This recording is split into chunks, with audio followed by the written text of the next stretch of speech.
Agustus. Yuk, berdiri semua. Kita akan menyanyikan lagu 17 Agustus ya. 1, 2, 3. 17 Agustus tahun 45. Itulah hari kemerdekaan kita. Hari merdeka nusa dan bangsa.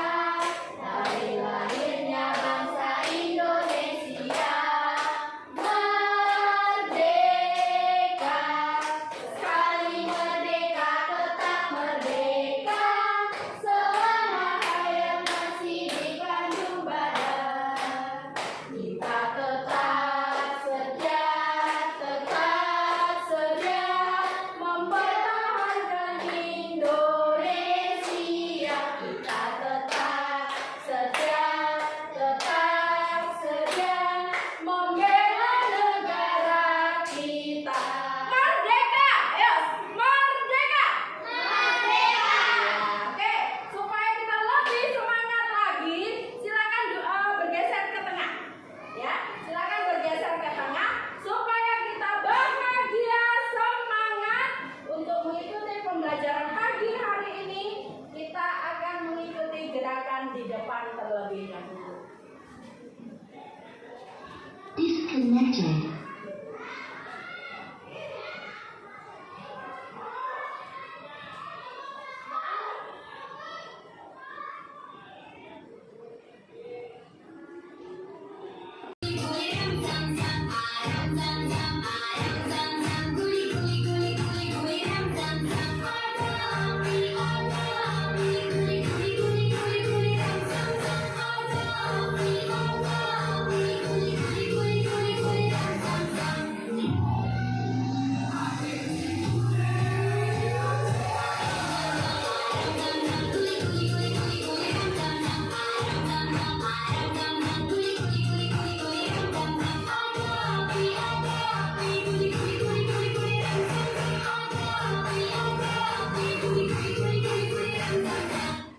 Oh ya, semuanya, silakan duduk kembali ya.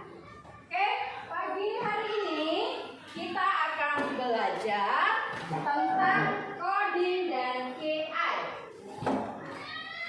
Coding dan KI, ya, anak-anak, kemarin Ibu sudah mengikuti untuk latihan coding dan KI. Sekarang Ibu akan membagikan apa yang Ibu dapat itu kepada kalian semua dalam pembelajaran kita, ya.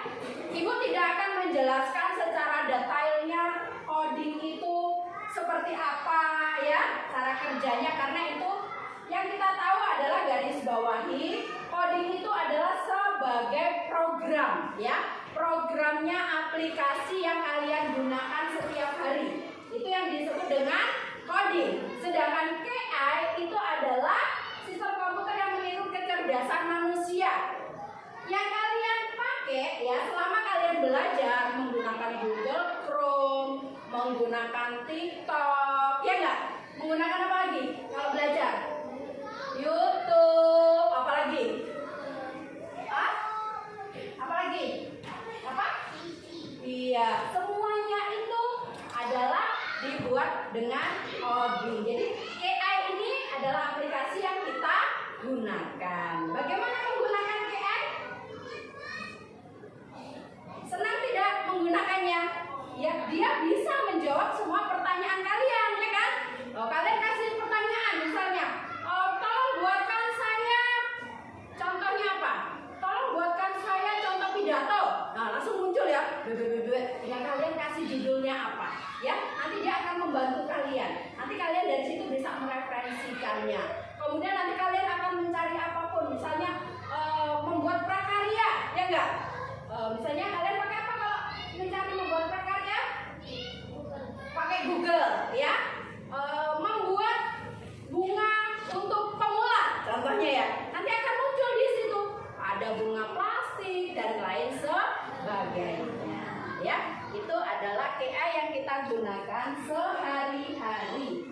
Kemudian, nah di sini pastinya dong kalau coding adalah programnya, KI adalah aplikasinya. Mereka memiliki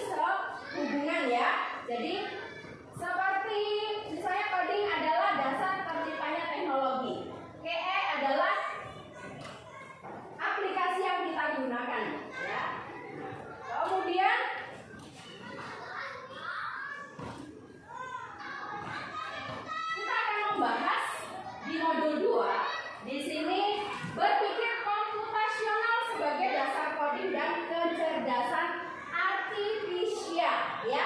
Berpikir secara komputasional. Apa sih berpikir secara komputasional itu? Coba kita lihat di depan. Berpikir komputasional adalah proses dalam memecahkan masalah yang melibatkan pendekatan logis, terstruktur, dan sistematis seperti cara kerja komputer. Ya, ini bukan hanya tentang coding, tapi cara berpikir untuk memahami dan menyelesaikan masalah yang secara efisien. Contohnya, berpikir secara komputasional itu kalian menyerap berbagai informasi, ya.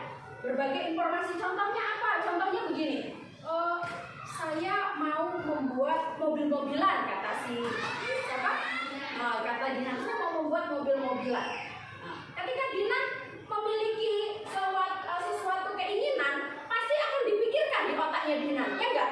Membuat mobil-mobilannya dari apa ya? Dari kardus kah? Dari botol bekas kah? Gitu ya? Dari kayu kah? Terpikir oleh Dinan, ya. Di proses di pemikiran Dinan, ya enggak? Oh, kalau dari kayu berarti saya membutuhkan perlengkapannya, ya enggak? Berarti apa yang dipersiapkan? Ada gergaji, ada golong, ada paku, gitu ya. Semuanya dipersiapkan. Setelah semuanya ada, baru Dinan membuatnya.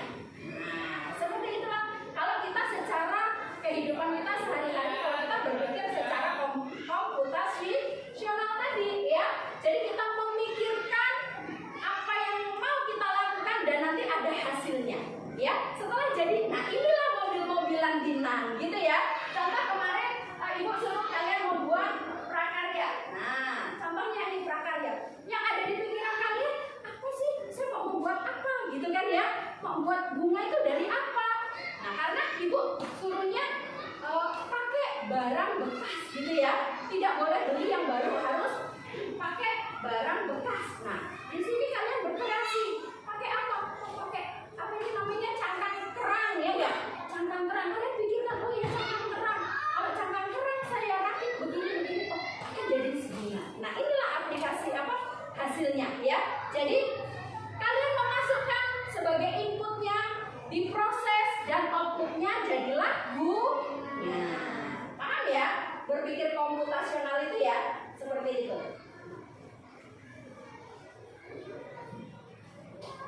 Oke, next kita lanjut.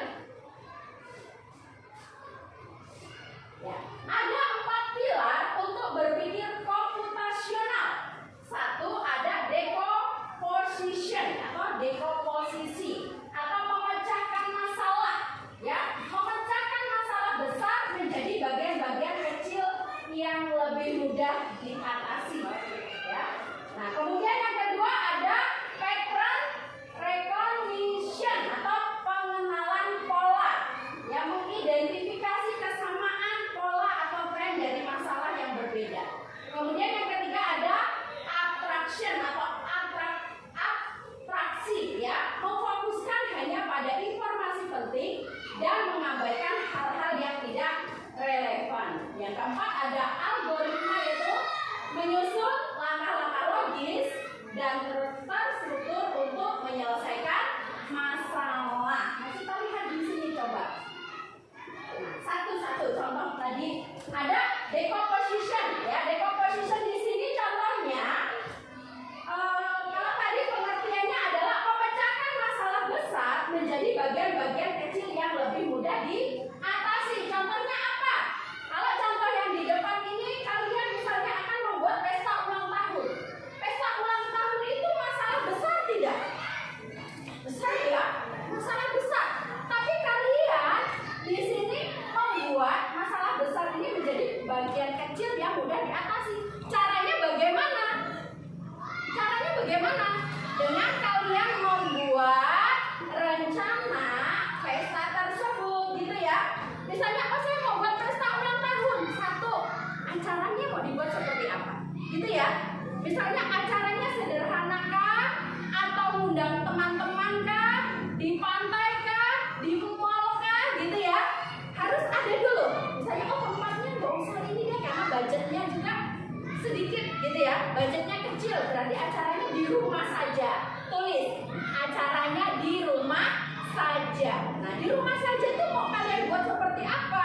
Misalnya yang kedua, membuat tumpeng sederhana. Contohnya ya, tulis dulu, membuat tumpeng sederhana. Setelah itu yang ketiga, mengundang teman-teman bestie saja. Contohnya ya, kalau diundang semua satu sekolahan, nggak cukup juga budgetnya, gitu ya. Nah, kemudian kalian hanya mengundang karena kawan saya yang dekat dengan saya ada 10, berarti mengundang 10 orang, gitu ya. Kemudian yang keempat, apa lagi? Oh, sudah tumpeng ada, undangan ada, gitu ya. Kemudian anggarannya berapa, gitu ya. Oh, misalnya dianggarkan mamanya 500.000. Nah, dirinci lagi, uang 500.000 ini dibelikan tumpeng berapa, gitu kan ya. Dibelikan kue ulang tahun berapa, dibelikan bingkisan teman-teman berapa. Nah, jadi masalah yang besar itu jadi mudah tidak? Jadi lebih kecil tidak? Iya kan?